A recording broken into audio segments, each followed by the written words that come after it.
gmna uses artificial intelligence for generated speech, visuals, and production. AI-generated content may contain errors. Please verify important information before making decisions or taking action.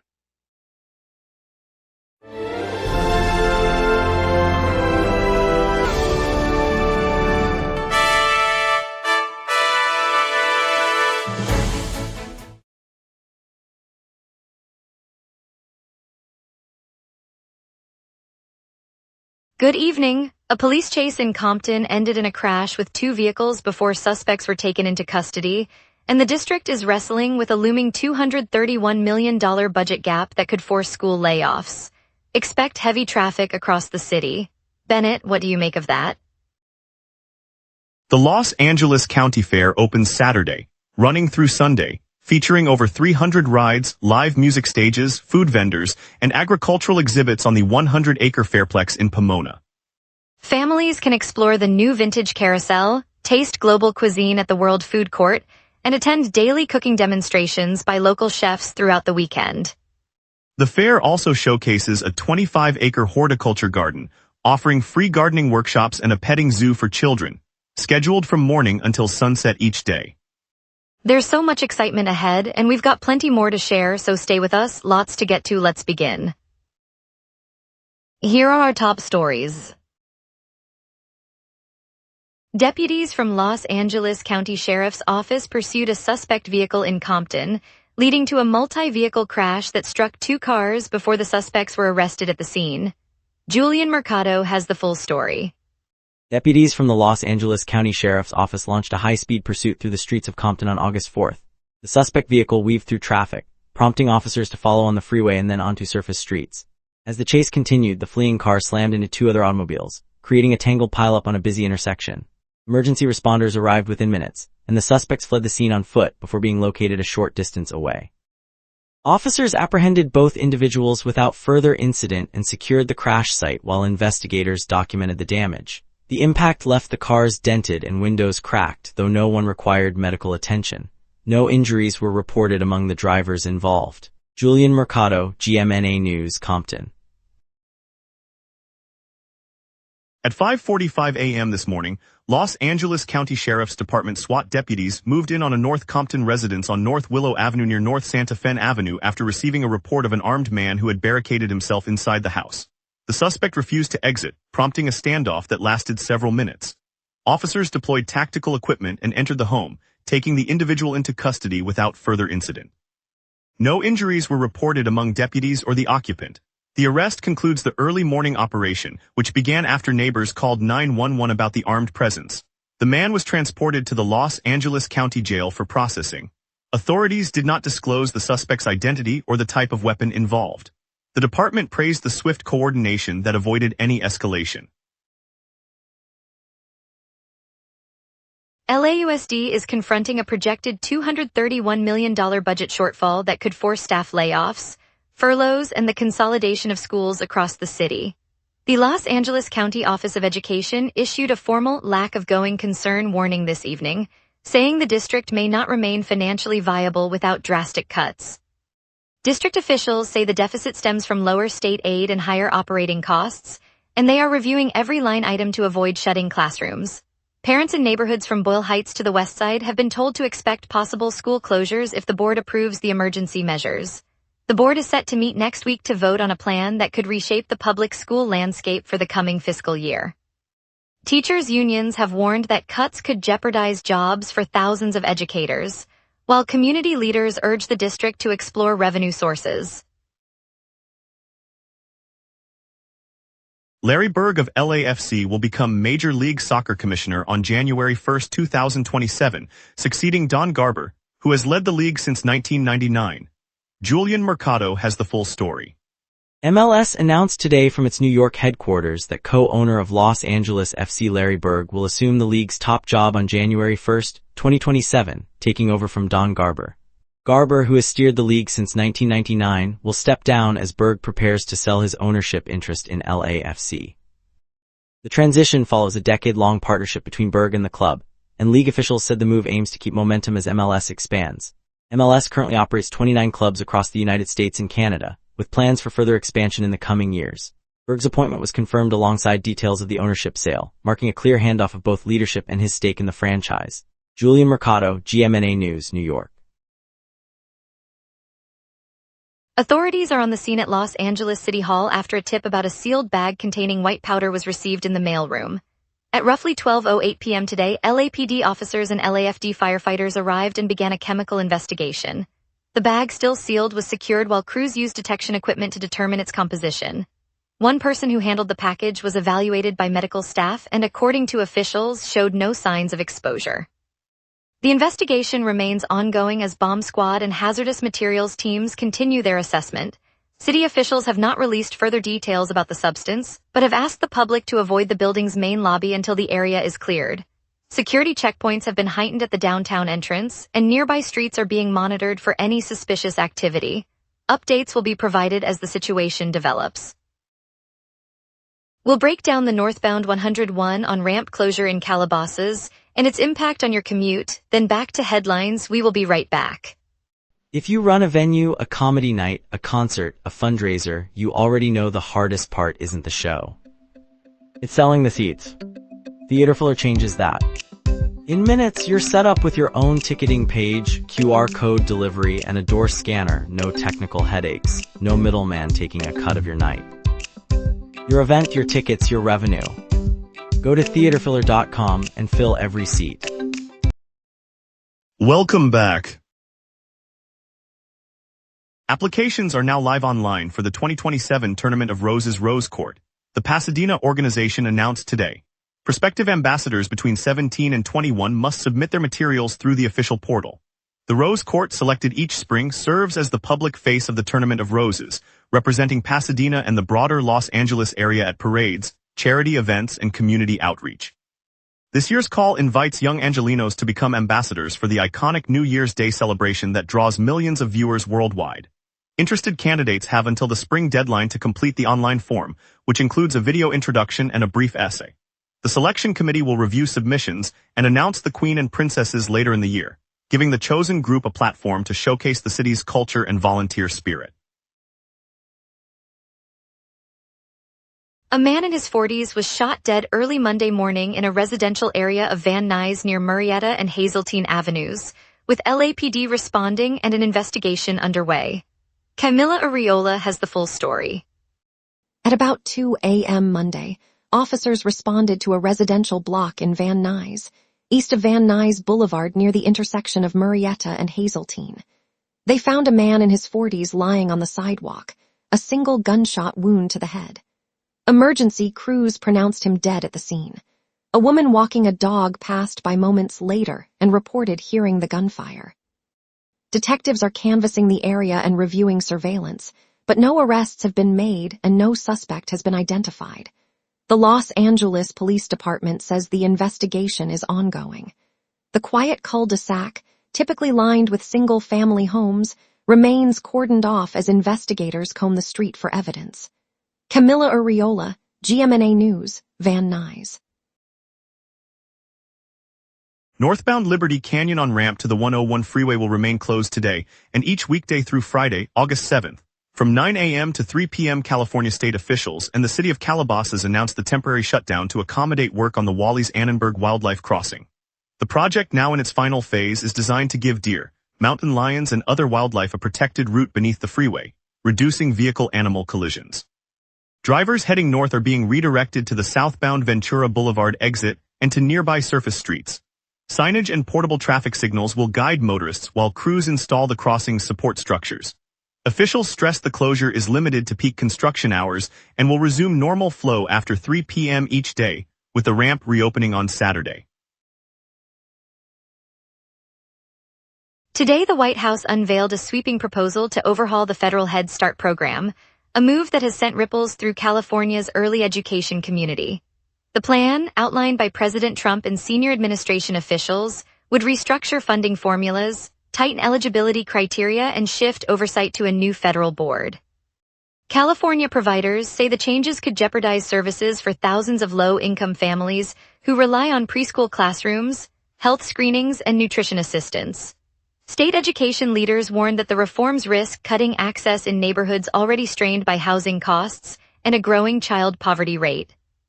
Families in Los Angeles, the Central Valley and San Diego voiced anxiety that classrooms could shrink or close, leaving children without the critical early support the program was designed to deliver. The administration says the redesign aims to improve outcomes, but critics say the timing and scope raise serious concerns for California's most vulnerable children. California has filed 2 lawsuits challenging President Trump's new tariff measures and seeking to stop the federal government from sharing low-income families' personal data with ICE, continuing a pattern of state-federal legal clashes. Camila Arriola has the full story. California attorneys general have just filed 2 separate lawsuits, one challenging President Trump's newest tariff proposals, and the other seeking an injunction against the federal sharing of low-income families' personal information with immigration and customs enforcement. The suits argue the tariffs would burden consumers and businesses across the state, while the data sharing request raises privacy concerns for vulnerable households. This legal action follows a pattern of state-level challenges to federal immigration and trade policies, adding another front to the ongoing disputes with the Trump administration. Officials say the filings aim to keep the tariffs off the books and protect families from potential ICE enforcement based on shared data. Camila Arriola, GMNA News, Los Angeles. Now let's hand it over to our meteorologist for tonight's forecast. Stay tuned. A low-pressure trough slides east, letting a gentle sea breeze replace the inland heat. On this date, the all-time high for Los Angeles sits at degrees, recorded in 2024 during an early summer heat wave that pushed inland valleys above 100 degrees. The record low is 55 degrees, set in 2022 when an Arctic surge slipped south along the jet stream, dumping cold air into the basin. Normal highs hover in the mid-70s while lows linger in the low 60s. So today's expected 84-degree peak feels well above average, yet far from the historic extreme. The live radar is blank across the basin, confirming a dry slot sandwiched between the departing marine layer and the weak trough to the east. With low pressure rising and a modest high building in behind, the atmosphere is stable and no showers are forming. The jet at 9 miles per hour from the west is steering any moisture aloft eastward, so any stray cells would miss the city entirely. Turning now to tonight's outlook. At 6 p.m., the city sits at 81 degrees under a clear dome, with humidity around 64% and a light west wind at 5 miles per hour. Low pressure is rising, allowing a building high to seal in the warmth and keep the air stable. The jet stream drifts west at 9 miles per hour, capping any upward motion and preventing clouds from forming. With the high pressure solidifying, temperatures will dip gently through the night, reaching 66 degrees by sunrise. The UV index remains at 10, reflecting the lingering solar angle even after sunset. Winds stay light, maxing out at 12 miles per hour from the southwest, and no alerts are in effect. That brings us to the 5-day outlook. The next 5 days stay dry and bright, each day driven by the same high pressure that's now anchoring the basin. Tuesday will climb to 86 degrees with a low of 63, while Wednesday nudges the high to 90 and the low holds at 63, a modest jump that signals the gradual warming of the inland air. Thursday pushes the mercury to 93 and a low of 68, and Friday reaches 95 with a low of 70, the first night above 70 in the week. Saturday tops the stretch at 97 degrees, low staying at 70, keeping the evenings comfortably mild. No rain windows appear, and the jet remains weak, so the clear skies persist through the weekend. And that's your weather. Remember, the local sunset is also available as a podcast. Listen anytime on iHeartRadio or wherever you get your podcasts. Traffic's heavy, the county fair kicks off tonight, and Justin Herbert cracked the top 100 more after the break. We will be right back. If you run a venue, a comedy night, a concert, a fundraiser, you already know the hardest part isn't the show. It's selling the seats. Theaterfiller changes that. In minutes, you're set up with your own ticketing page, QR code delivery, and a door scanner. No technical headaches, no middleman taking a cut of your night. Your event, your tickets, your revenue. Go to theaterfiller.com and fill every seat. A stolen car pursuit that ended in a crash in Compton is the biggest choke point this evening. Traffic is backed up on the 405 freeway southbound near the 105 interchange, and Rosecrans Avenue sees 3-lane queues extending toward downtown. A brush fire burning in Jurupa Valley has forced the 10 freeway eastbound to run with a single lane near the Pomona exit, spilling onto the Riverside Freeway frontage roads. In Marina del Rey, a pursuit-turned standoff has closed Pacific Avenue and the Marina del Rey exit off the 10, with police directing vehicles onto the nearby Lincoln Boulevard detour. Meanwhile, lane reductions at the Wilshire and South Santa Monica intersection are slowing westbound Wilshire traffic through West Hollywood, with delays of 10 to 15 minutes. No transit service interruptions are reported at this time. Expect the worst of the congestion to ease after midnight as crews clear the incidents. First up, the LA County Fair rolls out at Exposition Park today, offering rides, live music, and a parade of food stalls, perfect for a family outing or a quick escape from traffic heat, and a nostalgic midway that brings back childhood memories. At Dodger Stadium, the Dodgers take on the San Diego Padres in a midsummer showdown, a chance to catch a home run rally and feel the crack of the bat under the lights, and hear the crowd chant the classic anthem. Music lovers, head to the Hollywood Bowl where the Strokes deliver a night of indie rock, a set that promises the kind of raw energy you can only feel in an open-air arena, with a setlist that spans their early hits and latest singles. And looking ahead, Jay-Z will add an extra Los Angeles show later this week, a rare chance to see the Grammy-winning rapper back on a West Coast stage after his Yankee Stadium run. And now here's Terrence with sports.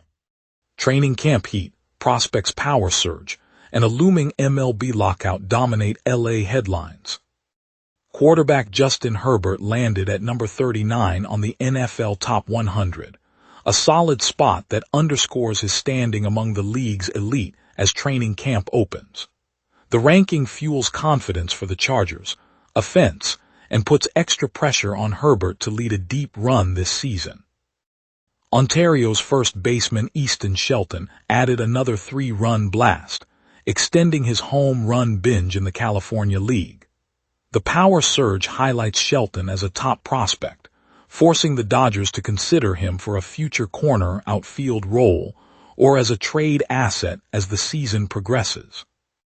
The Bolts completed their first full pad session Thursday, then headed to San Diego for a crowd-filled practice at USD on Friday.